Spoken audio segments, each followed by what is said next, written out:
Imagina que todo lo que creías saber sobre la conquista del Everest podría ser una mentira. Imagina que la historia oficial, esa que celebra a Edmund Hillary y Tenzing Norgay como los primeros seres humanos en pisar la cima del mundo en 1953, podría ser solo la mitad de la verdad. Porque hay un secreto enterrado bajo toneladas de hielo y nieve en las alturas mortales del Everest. Un secreto que lleva casi un siglo esperando ser revelado. Y ese secreto tiene nombre: George Mallory y Andrew Irvine.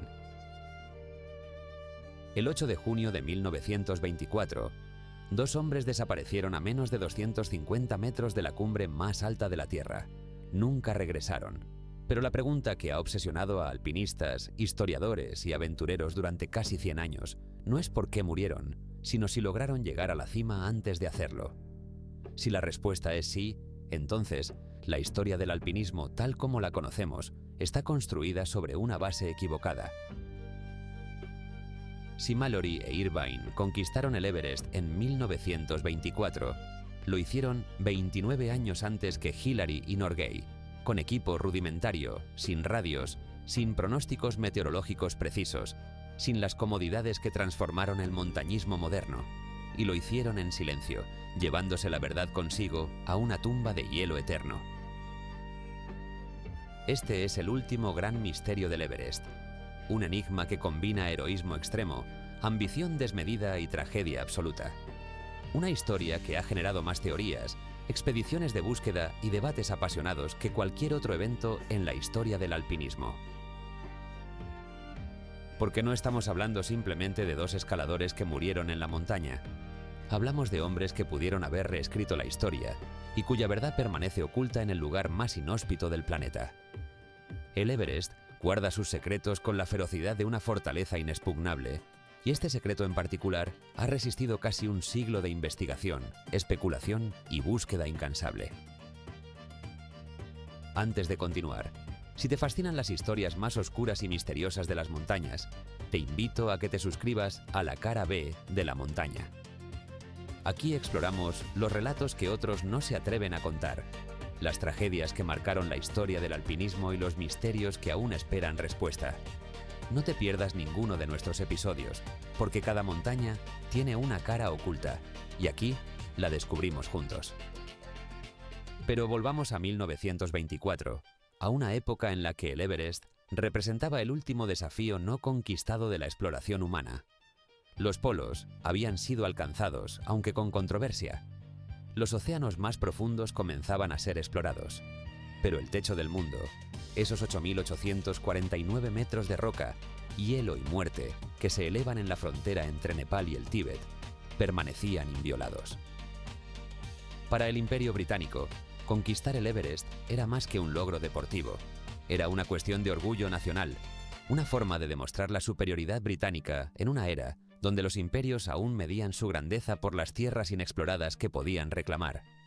Y en el centro de esa obsesión británica estaban dos hombres extraordinarios, tan diferentes entre sí como el día y la noche.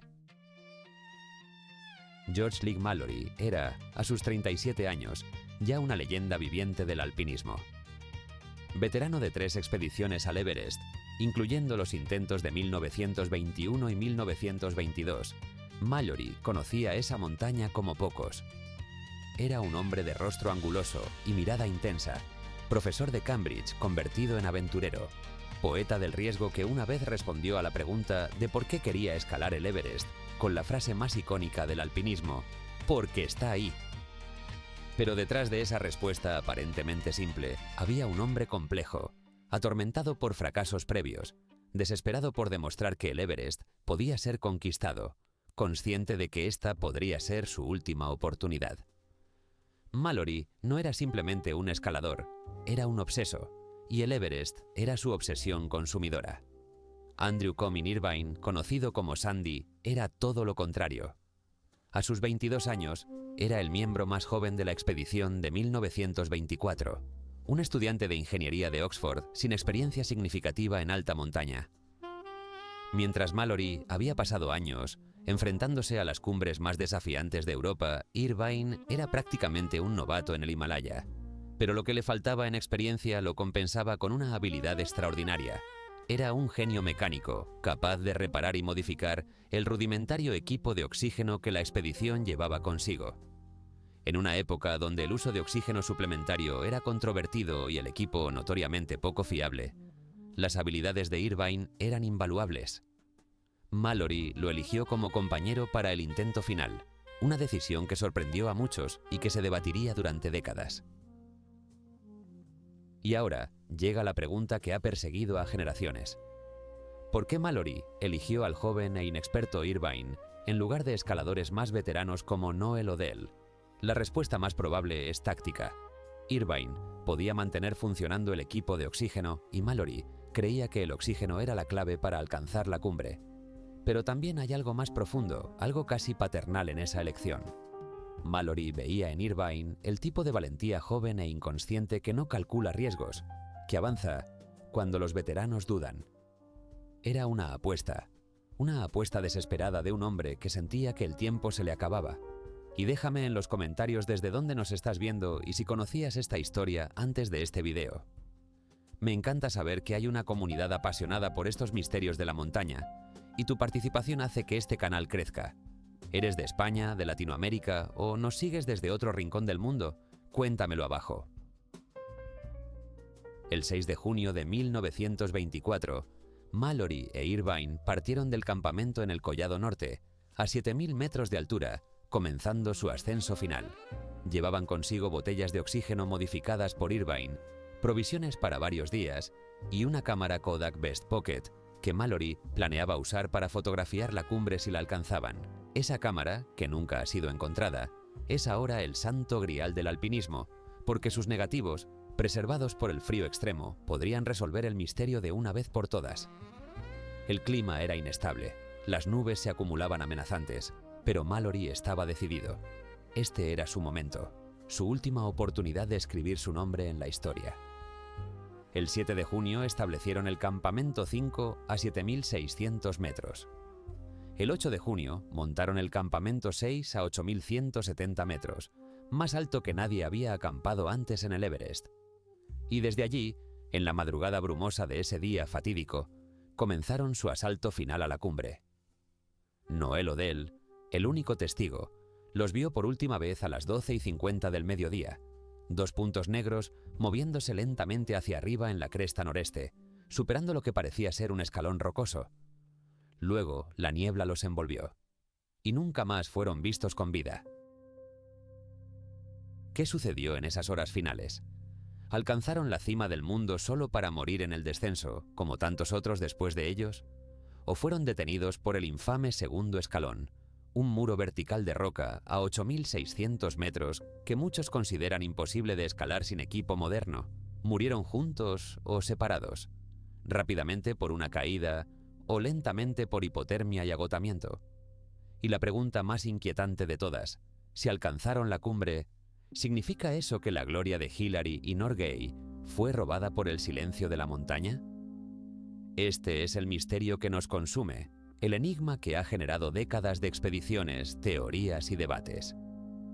Y aunque el cuerpo de Mallory fue encontrado 75 años después, las respuestas que trajo consigo solo profundizaron el misterio en lugar de resolverlo.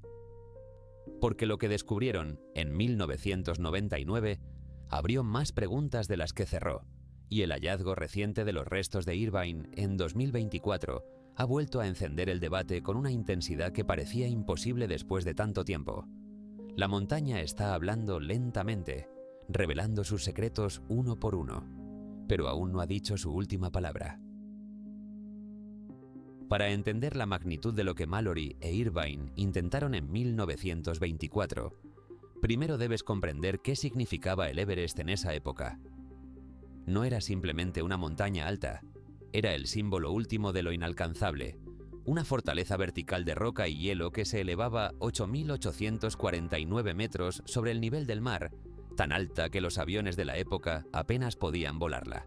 Era una montaña que existía en la zona de la muerte, donde el aire contiene solo un tercio del oxígeno disponible al nivel del mar, donde cada respiración es una lucha, donde el cuerpo humano literalmente comienza a morir con cada minuto que pasa.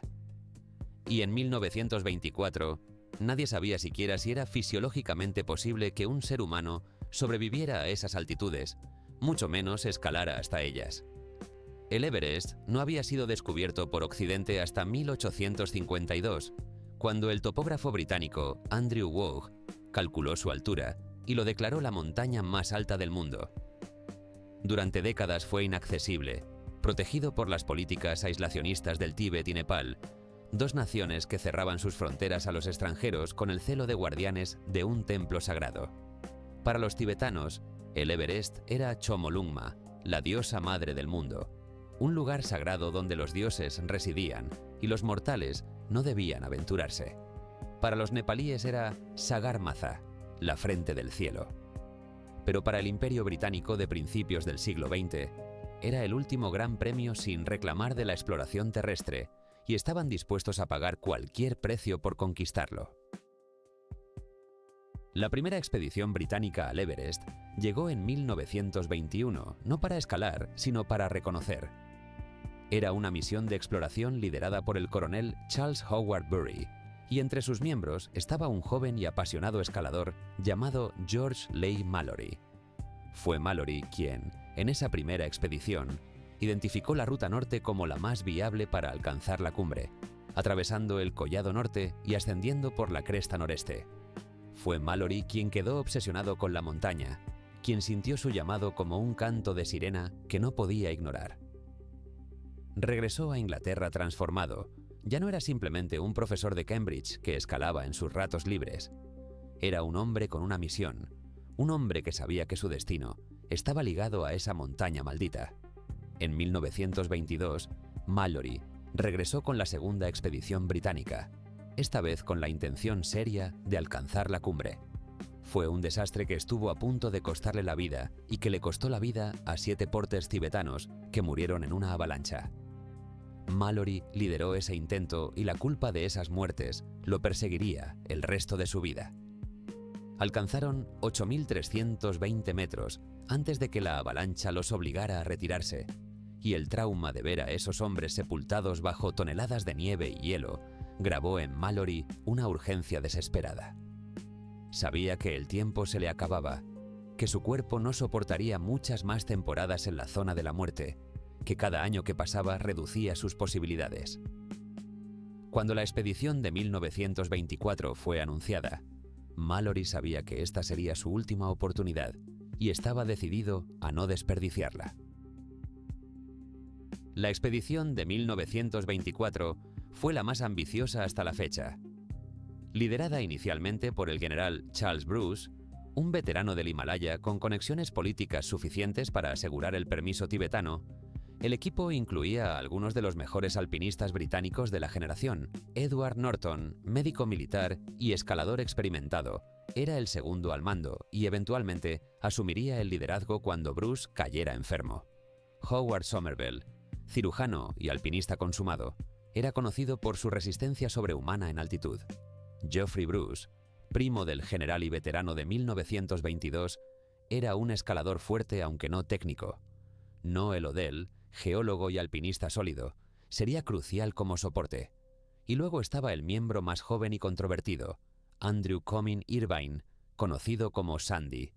Irvine era un enigma.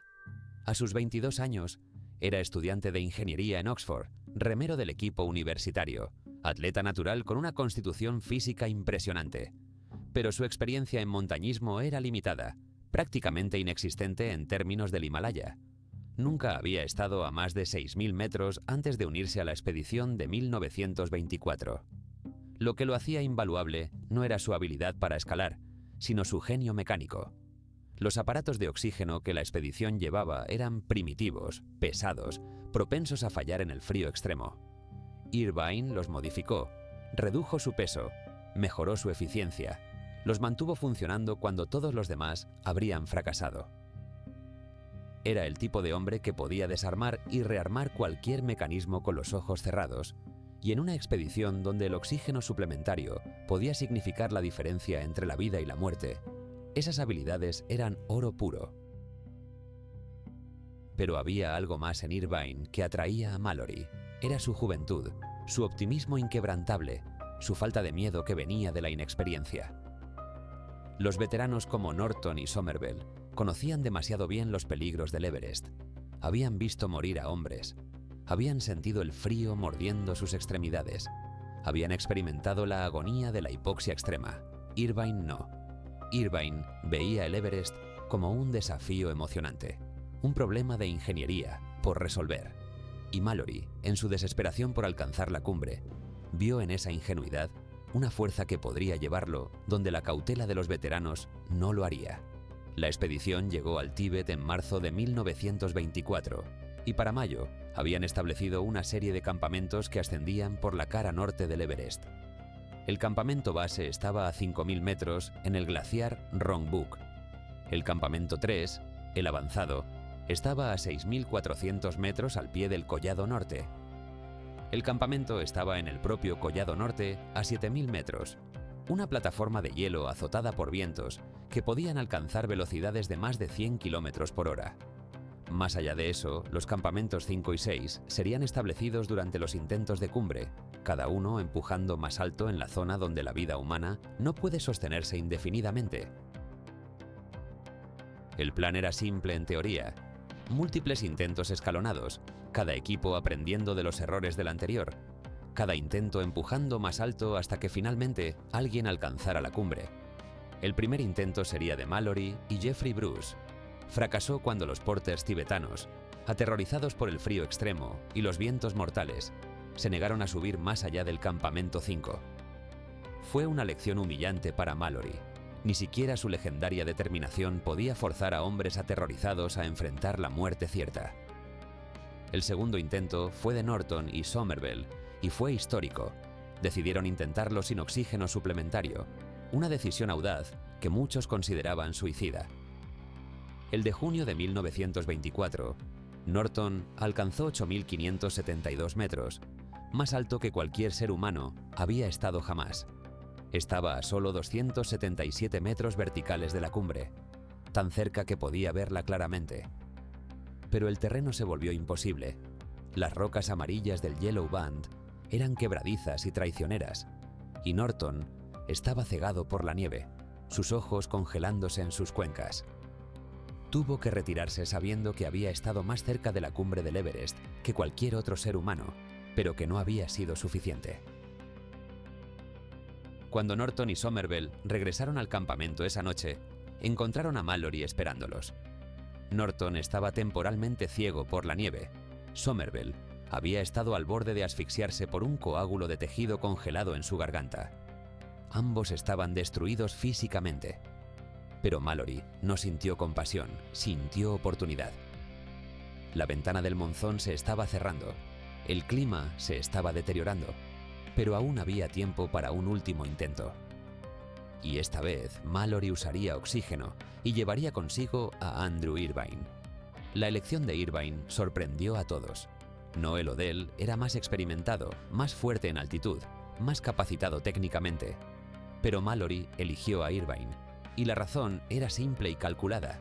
Irvine podía mantener funcionando el equipo de oxígeno, y Mallory creía que el oxígeno era la única manera de superar el récord de Norton y alcanzar la cumbre. Era una apuesta desesperada de un hombre desesperado, una decisión que combinaría la experiencia de Mallory con la juventud de Irvine, el conocimiento del veterano con la audacia del novato. El 5 de junio de 1924, Norton, ahora líder de la expedición después de que Bruce cayera enfermo, dio su bendición a Mallory para el intento final. No tenía muchas esperanzas, pero respetaba demasiado a Mallory para negárselo. Y así, en la mañana del 6 de junio de 1924, George Mallory y Andrew Irvine partieron del campamento con 8 porters tibetanos llevando sus provisiones. Mallory tenía 37 años, Irvine 22. Uno era un veterano obsesionado con redimirse de fracasos pasados. El otro, un joven brillante que no comprendía completamente en qué se estaba metiendo. Juntos, subirían más alto de lo que Norton había llegado. Establecerían el campamento 6 a 8.170 metros, y desde allí lanzarían su asalto final a la cumbre. Nadie sabía entonces que era un viaje sin retorno, que esos dos hombres estaban caminando hacia la inmortalidad y la muerte en igual medida. El Everest los estaba esperando, paciente e implacable, listo para reclamarlos como había reclamado a tantos otros. Solo que esta vez, la montaña guardaría su secreto durante casi un siglo, convirtiendo su muerte en el misterio más grande del alpinismo. El 8 de junio de 1924 amaneció con un clima engañosamente tranquilo en el Everest. A 8.170 metros de altura, en el frágil refugio del Campamento 6, George Mallory y Andrew Irvine se despertaron en lo que sería el último amanecer de sus vidas. El termómetro marcaba temperaturas brutales, probablemente 40 grados bajo cero, con la sensación térmica del viento. Pero para los estándares del Everest, el día parecía prometedor. El viento había disminuido durante la noche y el cielo mostraba claros entre las nubes. Mallory, siempre optimista cuando se trataba de la cumbre, escribió en su nota final a Noel Odell palabras que resonarían con tragedia póstuma. Clima perfecto para el trabajo. Pero, ¿qué significaba clima perfecto en la zona de la muerte del Everest en 1924? Significaba que el viento no los arrancaría de la montaña como hojas secas. Significaba que podían ver más de 5 metros frente a ellos sin que la nieve los cegara. Significaba que tenían una ventana diminuta, quizás de horas, antes de que el monzón llegara con su furia completa y convirtiera la montaña en un infierno blanco impenetrable. Era un clima perfecto, solo en comparación con las condiciones apocalípticas que habían enfrentado en intentos anteriores. En realidad, era un clima que aún podía matarlos de 1000 maneras diferentes, y probablemente lo haría. Partieron del Campamento 6 alrededor de las 8 de la mañana, según los cálculos posteriores basados en el avistamiento de Odell. Llevaban consigo equipos que hoy parecerían primitivos hasta el punto de lo suicida: botas de cuero con clavos, chaquetas de lana y gabardina, que se congelaban rígidas como armaduras, gafas de nieve con lentes de cristal simple, guantes de lana que se empapaban con el sudor y luego se congelaban. Sus aparatos de oxígeno, modificados brillantemente por Irvine, eran cilindros metálicos pesados que llevaban en mochilas de lona, conectados a máscaras faciales mediante tubos de goma que se volvían quebradizos con el frío.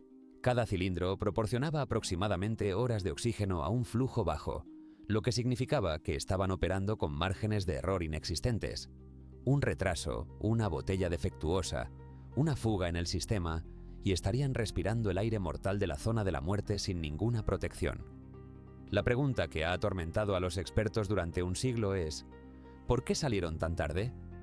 Las 8 de la mañana puede no parecer tarde para quienes viven al nivel del mar, pero en el Everest, donde cada minuto cuenta y las tormentas de la tarde son casi garantizadas, es peligrosamente tarde. Norton y Somerville, en su intento días antes, habían salido a las 6:40 de la mañana y aún así, habían sido forzados a retirarse antes de alcanzar la cumbre. Mallory e Irvine salieron más de una hora más tarde. ¿Fue un problema con el equipo de oxígeno que Irvine tuvo que reparar?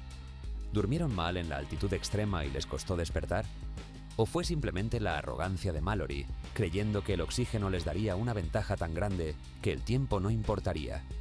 Sea cual fuera la razón, esa salida tardía probablemente selló su destino.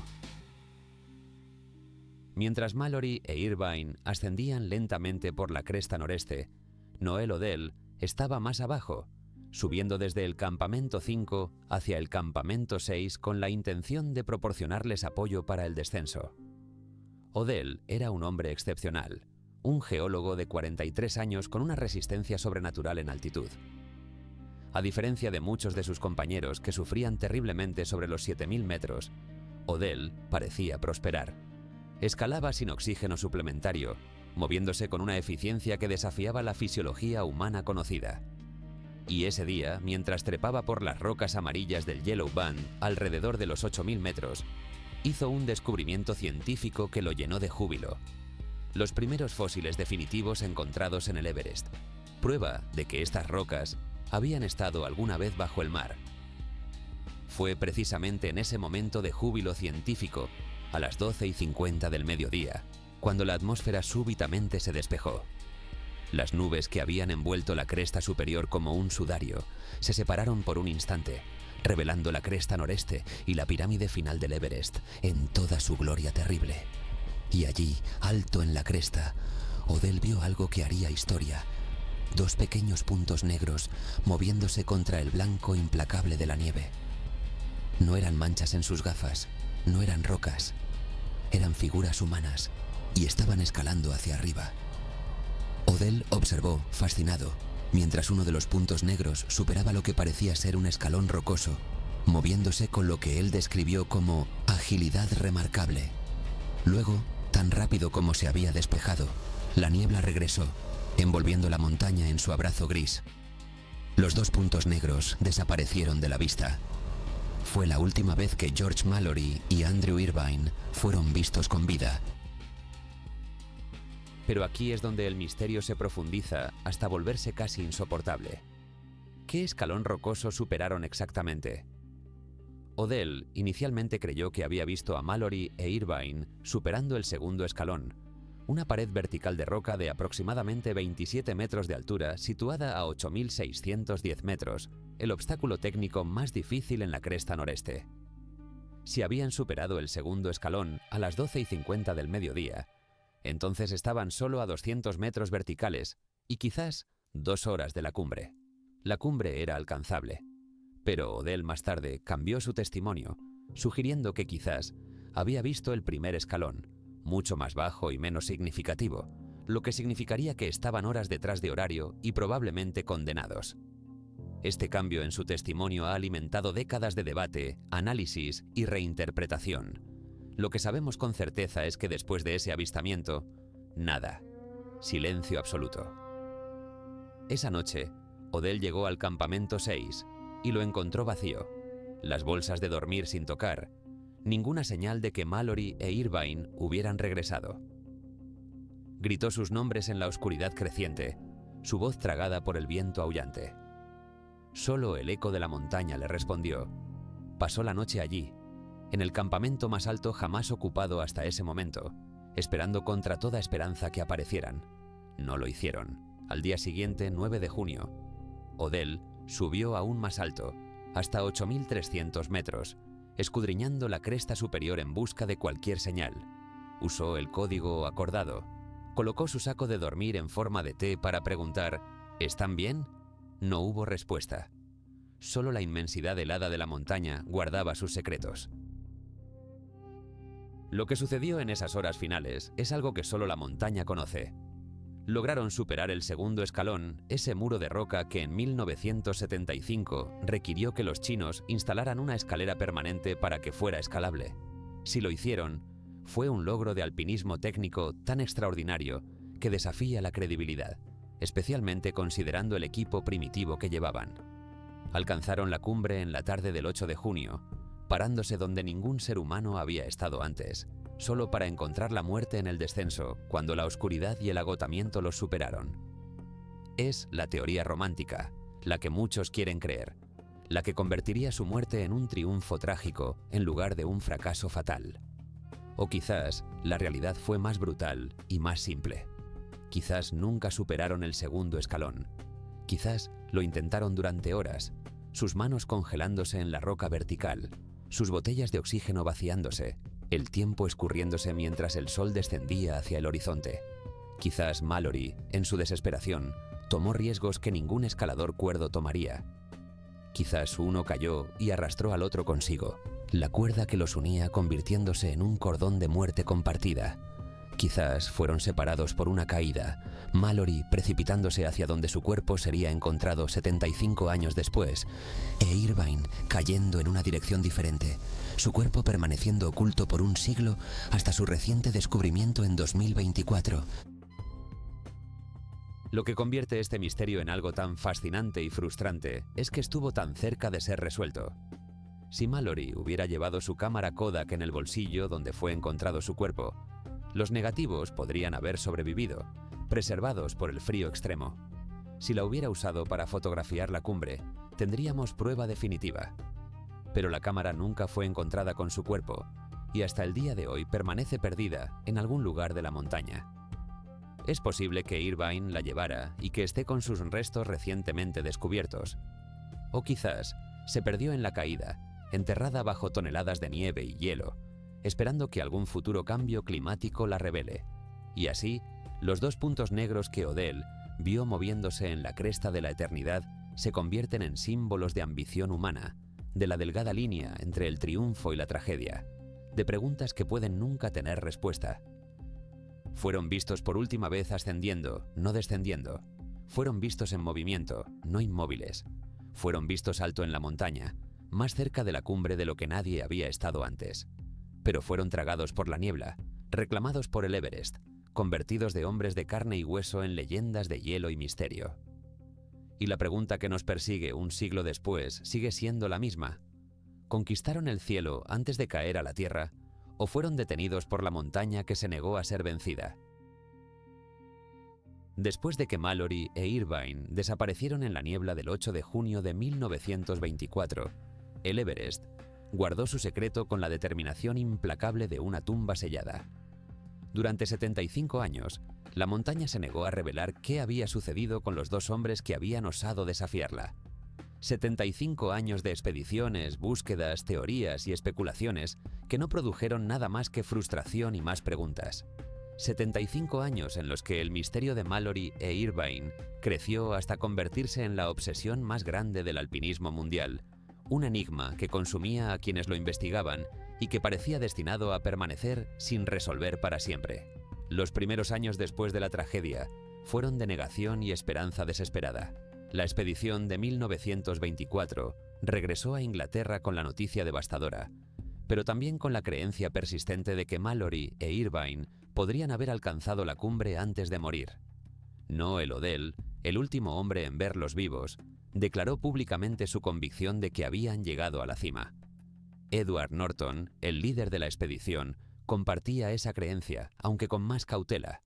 Pero eran creencias basadas en fe, no en evidencia, en el deseo de que la muerte de sus amigos tuviera significado, que su sacrificio no hubiera sido en vano. La realidad era que nadie sabía, y sin evidencia física, nadie podría saber jamás. Las expediciones subsecuentes al Everest siempre llevaban consigo la esperanza tácita de encontrar alguna pista sobre Mallory e Irvine. En 1933, una expedición británica encontró un piolet a unos 8.150 metros en la cresta noreste, y la especulación inmediata fue que pertenecía a uno de los dos desaparecidos. Décadas más tarde, el análisis determinaría que casi con certeza era de Irvine, basándose en marcas y características del equipo. Pero un piolet abandonado solo planteaba más preguntas. ¿Lo dejó caer durante una caída? ¿Lo abandonó deliberadamente para aligerar peso? ¿Marcaba el lugar donde uno de ellos había muerto? ¿O simplemente se había deslizado por la pendiente desde mucho más arriba? Era una pista que no revelaba nada, un fragmento de evidencia que multiplicaba el misterio en lugar de resolverlo. En 1975, una expedición china afirmó que uno de sus escaladores, Wang Hongbao, había encontrado el cuerpo de un hombre inglés a 8.100 metros durante su ascenso. Wang describió un cuerpo antiguo, preservado por el frío, con ropas que se desintegraban al tocarse. Pero Wang murió en una avalancha al día siguiente, antes de poder dar detalles precisos sobre la ubicación exacta. Su testimonio fue traducido a través de múltiples idiomas, distorsionado por malentendidos culturales y lingüísticos, y finalmente archivado como otra frustración más en la larga historia de casi descubrimientos. Durante años, los investigadores debatieron si Wang realmente había visto a Mallory o a Irvine, o si su testimonio había sido exagerado o malinterpretado, pero proporcionaba algo crucial: evidencia de que al menos uno de los cuerpos estaba ahí afuera, esperando ser encontrado. Mientras tanto, la tecnología del alpinismo avanzaba exponencialmente. En 1953, Edmund Hillary y Tenzing Norgay finalmente conquistaron el Everest, usando oxígeno suplementario, equipamiento moderno y el beneficio de décadas de conocimiento acumulado sobre la montaña. Su éxito fue celebrado globalmente, pero también intensificó el debate sobre Mallory e Irvine. Si Hillary y Norgay necesitaron todo ese equipo moderno para alcanzar la cumbre en 1953, ¿cómo podrían Mallory e Irvine haberlo logrado 29 años antes con equipo primitivo? La respuesta lógica era que no podrían. Pero la lógica nunca ha detenido la especulación, y el misterio solo creció más profundo con cada década que pasaba. En 1999, todo cambió. Una expedición específicamente dedicada a resolver el misterio de Mallory e Irvine fue organizada, apropiadamente llamada la Expedición de Investigación Mallory e Irvine. Liderada por el alpinista y cineasta Eric Simonson e incluyendo a escaladores de élite como Conrad Anker, Dave Hahn y Jake Norton, la expedición tenía un objetivo claro: encontrar los cuerpos de Mallory e Irvine, y con ellos, ojalá la cámara Kodak, que podría contener prueba fotográfica de si habían alcanzado la cumbre. Llevaban GPS de última generación, cámaras de alta resolución, equipo de comunicación satelital, todo lo que la tecnología moderna podía ofrecer. Pero principalmente llevaban determinación y la creencia de que después de 75 años, era hora de que la montaña revelara sus secretos. El 1 de mayo de 1999, a las 11:45 de la mañana, Conrad Anker hizo el descubrimiento que cambiaría todo. Estaba buscando en la zona donde Wang Hongbao supuestamente había encontrado el cuerpo del hombre inglés 24 años antes, una pendiente de roca y nieve a 8.156 metros, y allí, emergiendo del hielo como un fantasma materializado del pasado, vio un parche de piel blanca como el mármol. Se acercó, su corazón latiendo violentamente en el aire delgado, y se encontró mirando el cuerpo perfectamente preservado de un hombre que había muerto 75 años antes. Las ropas eran de época, hechas jirones por décadas de viento y exposición. La piel era alabastro, congelada sólida, sin descomposición después de 3/4 de siglo, y el cuerpo estaba en una posición que sugería que había intentado detenerse durante una caída, los brazos extendidos, las manos agarrando el suelo helado, en un intento final y desesperado de aferrarse a la vida.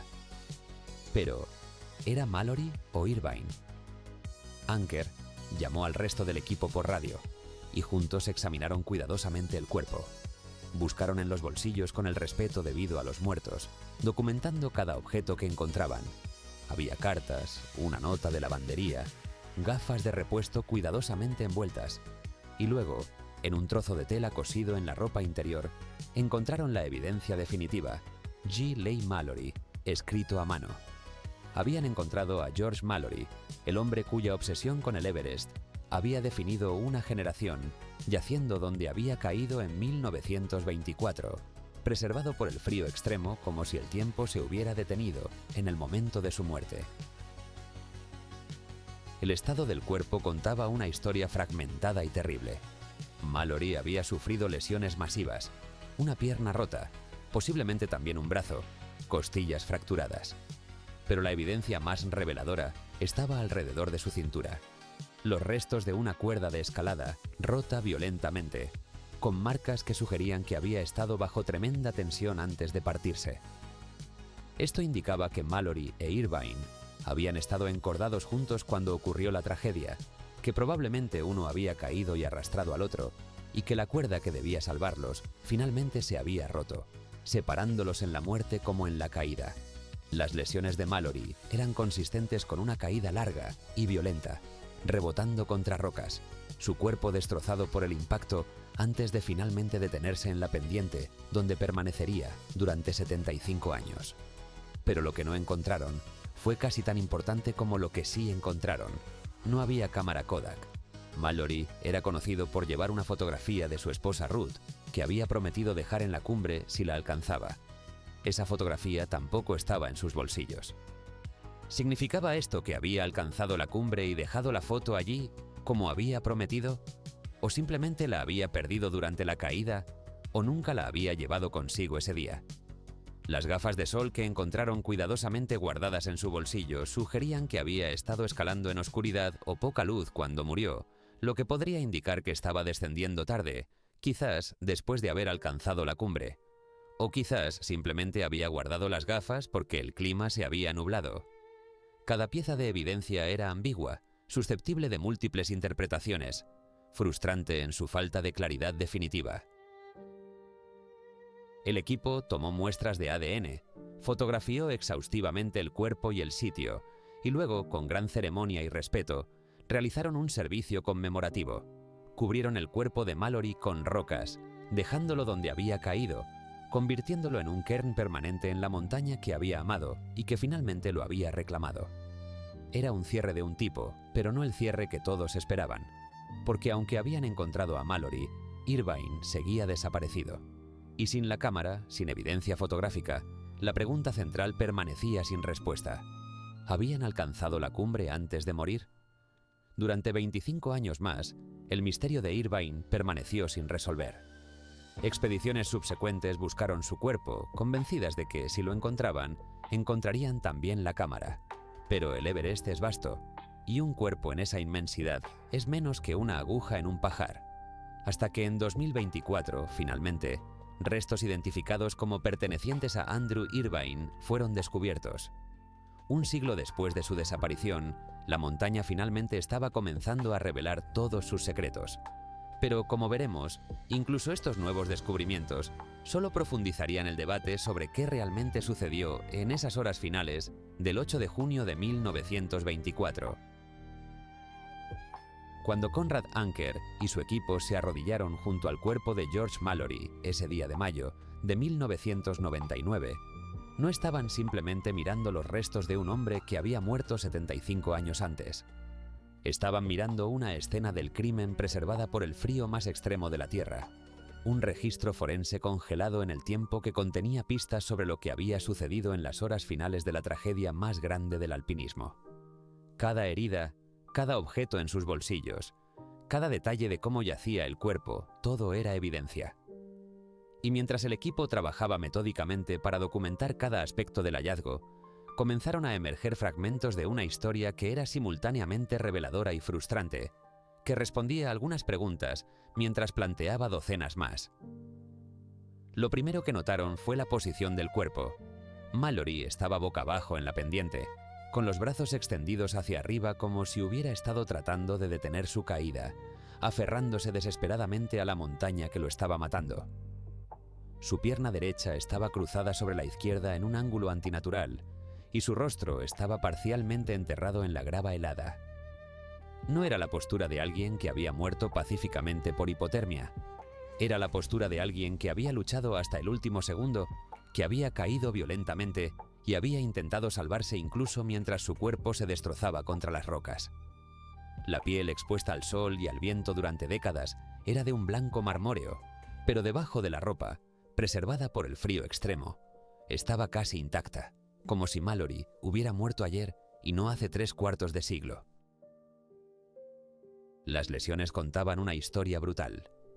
La pierna derecha de Mallory estaba rota, el hueso claramente fracturado en múltiples lugares. Probablemente también tenía el brazo roto y varias costillas fracturadas, aunque era difícil confirmarlo sin un examen más invasivo que el equipo no estaba dispuesto a realizar por respeto. Había una herida significativa en la frente, probablemente causada por el impacto contra una roca durante la caída. Estas no eran lesiones menores de un resbalón corto, eran lesiones catastróficas consistentes con una caída larga y violenta, rebotando por la pendiente, el cuerpo golpeando rocas una y otra vez hasta que finalmente se detuvo. Los expertos posteriores estimarían que Mallory había caído entre 150 y 300 metros antes de que su cuerpo se detuviera en la pendiente donde fue encontrado. Pero la evidencia más reveladora de todas estaba alrededor de su cintura.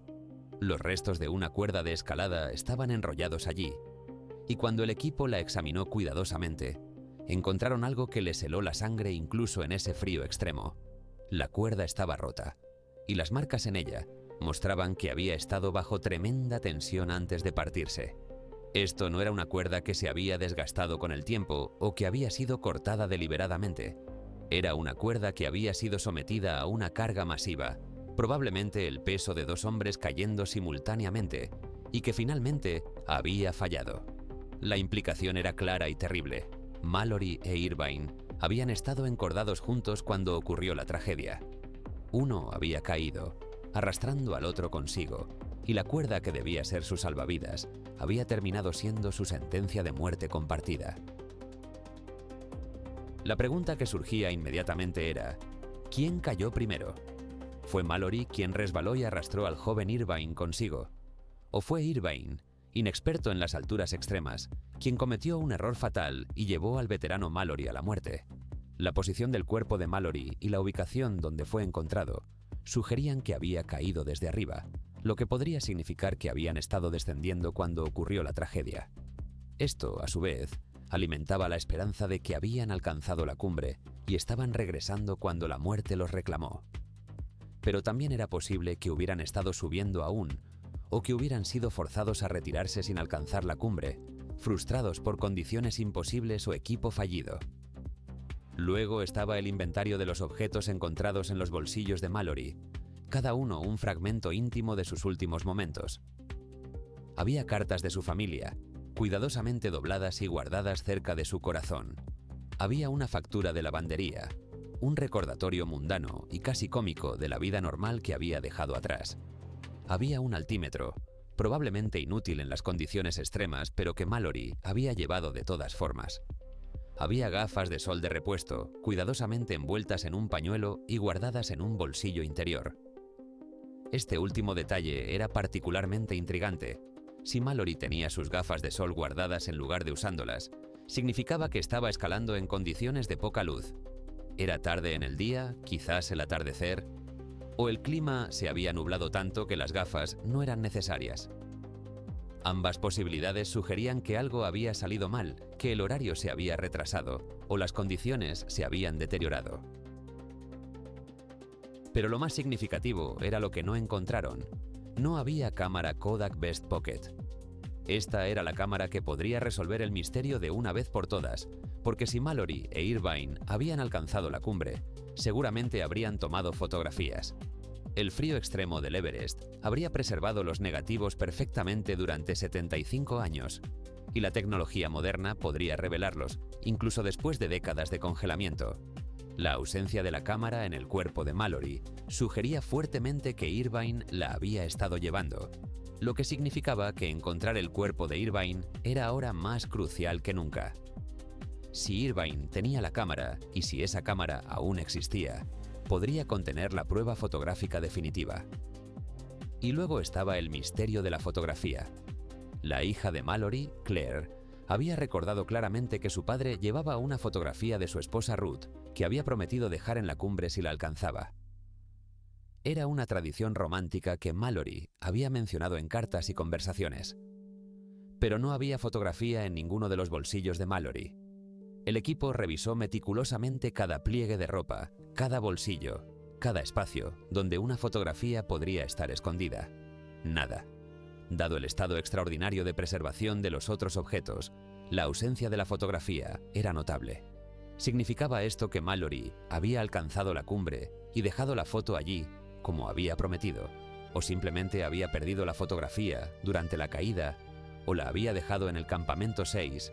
¿O nunca la había llevado en absoluto, a pesar de su promesa?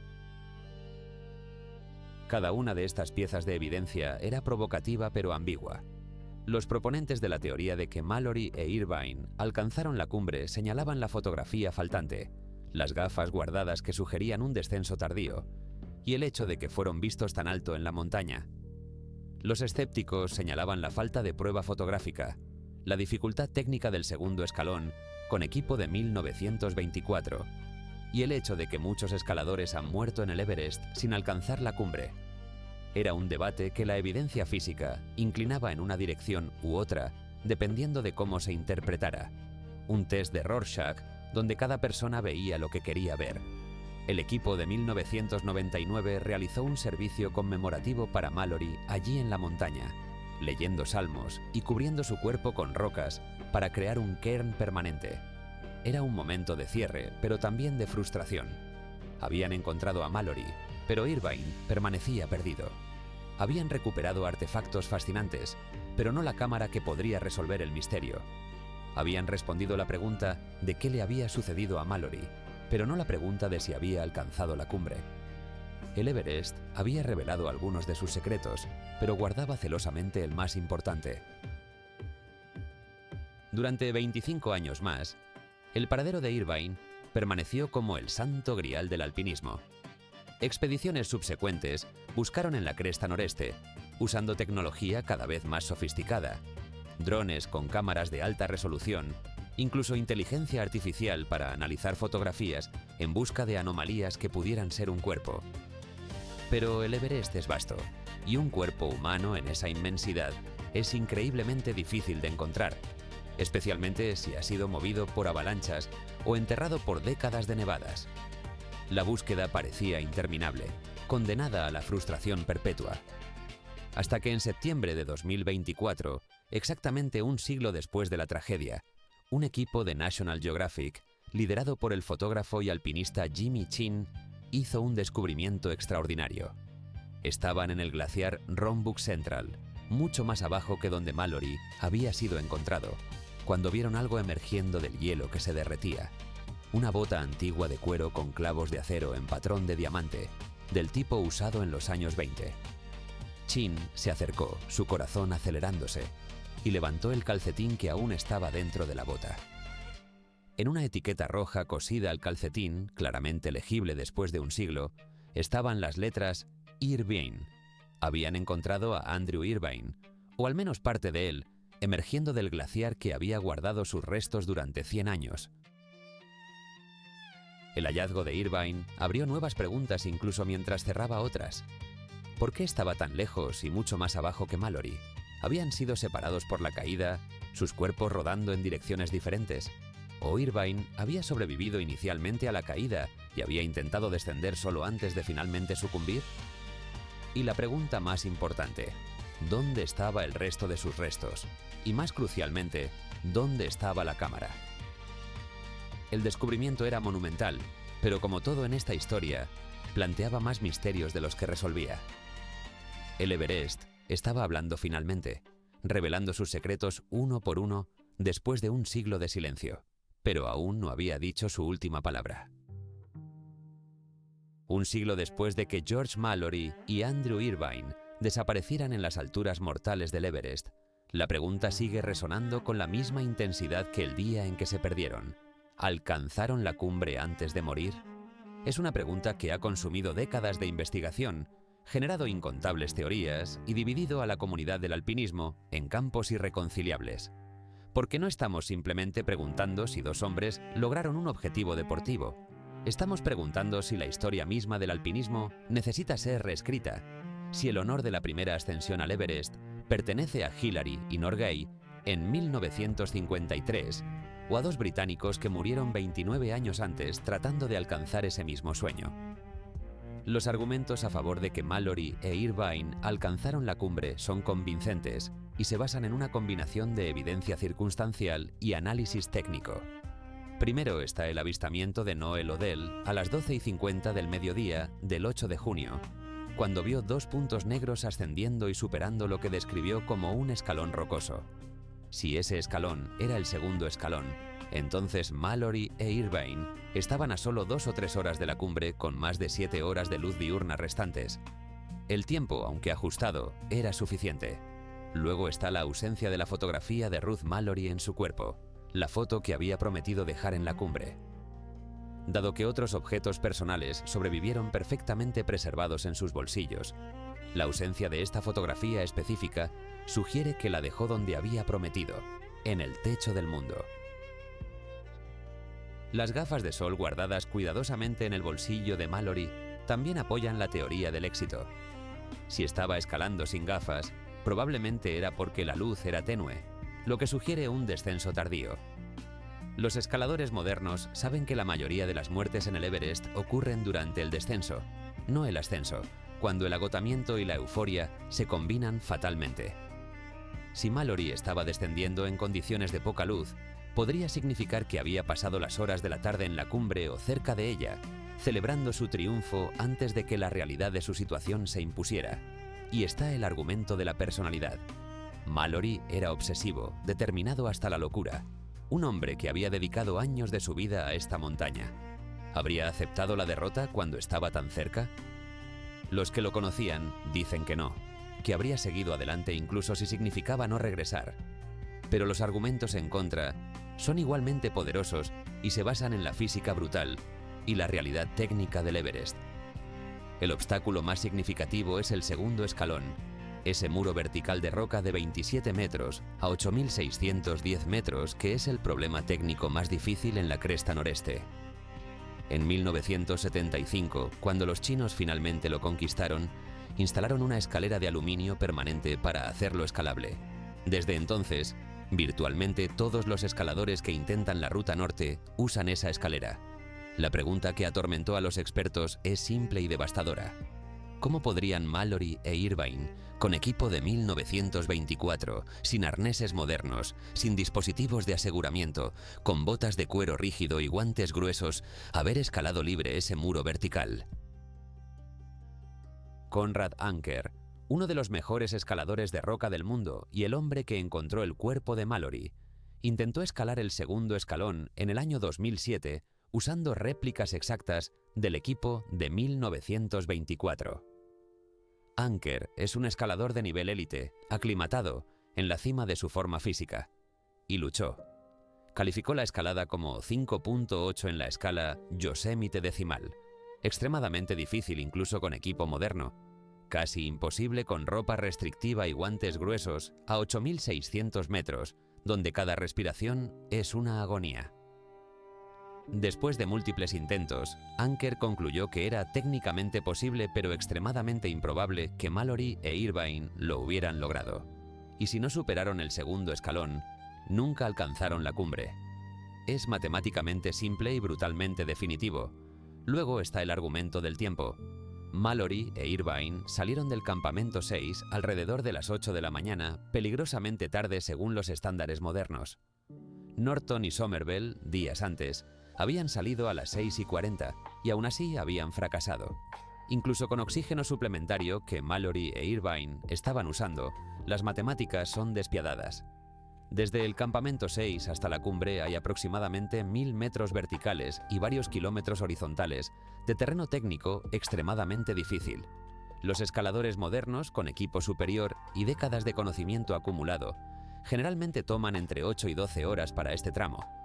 Si Mallory e Irvine fueron vistos a las 12:50 aún por debajo del segundo escalón, estaban dramáticamente detrás de horario, y alcanzar la cumbre significaría no regresar antes del anochecer. Y el anochecer en el Everest sin refugio es una sentencia de muerte. Pero quizás el argumento más convincente en contra viene de la evidencia física del propio cuerpo de Mallory. La cuerda rota alrededor de su cintura indica una caída catastrófica, probablemente cuando ambos hombres estaban encordados juntos. La posición donde fue encontrado, a 8.156 metros, está por debajo del primer escalón y muy por debajo del segundo. Si habían alcanzado la cumbre y estaban descendiendo, ¿cómo terminó Mallory tan bajo en la montaña? Una caída de esa distancia sugiere que cayó desde mucho más arriba, pero los patrones de lesión no son consistentes con una caída de 1.000 o más metros. Es más probable que la caída fuera de 200 a 300 metros, lo que lo situaría cerca del primer escalón o en el Yellow Band cuando ocurrió la tragedia. Esas ubicaciones están muy por debajo de la cumbre. Y así llegamos al corazón filosófico del misterio, la pregunta que trasciende los hechos y entra en el reino de qué significa realmente conquistar una montaña.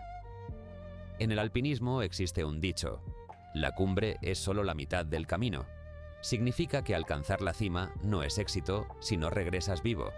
Edmund Hillary lo entendía. Cuando alcanzó la cumbre en 1953, inmediatamente comenzó a descender, sabiendo que cada minuto en la zona de la muerte aumentaba las probabilidades de muerte. Rob Hall, Scott Fisher y tantos otros murieron en el Everest después de alcanzar la cumbre, y sus muertes se consideran tragedias, no triunfos. Entonces, incluso si Mallory e Irvine alcanzaron la cumbre, ¿importa realmente si murieron allí? ¿O la verdadera conquista pertenece a quienes lograron el ciclo completo: subir y bajar con vida? Es una pregunta que no tiene respuesta correcta, solo opiniones apasionadas. Para algunos, el heroísmo de Mallory e Irvine radica en el intento mismo, en su voluntad de arriesgar todo por un objetivo que muchos consideraban imposible. Para otros, su muerte representa el fracaso de la prudencia, el costo terrible de la ambición desmedida. Son símbolos, ya no hombres, proyecciones de nuestras propias creencias sobre el riesgo, la recompensa y qué hace que una vida tenga significado. La montaña los ha convertido en leyendas eternas, figuras congeladas en el momento de su mayor ambición, para siempre jóvenes, para siempre valientes, para siempre misteriosos. La verdad es que probablemente nunca sabremos con certeza absoluta si alcanzaron la cumbre. Incluso si se encuentra la cámara Kodak con los restos de Irvine, incluso si los negativos se preservaron y pueden revelarse, incluso si muestran fotografías de la cumbre, habrá escépticos.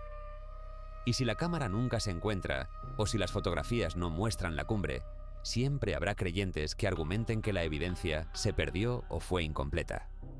El misterio de Mallory e Irvine ha trascendido los hechos para convertirse en mito, y los mitos son impermeables a la evidencia. Son historias que contamos sobre el coraje humano, sobre el precio de la ambición, sobre la delgada línea entre la grandeza y la tragedia.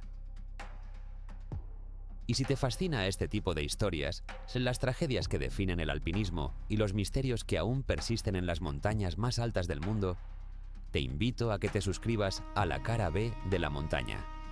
Aquí exploramos los relatos que otros no cuentan, las historias oscuras detrás de las cumbres brillantes.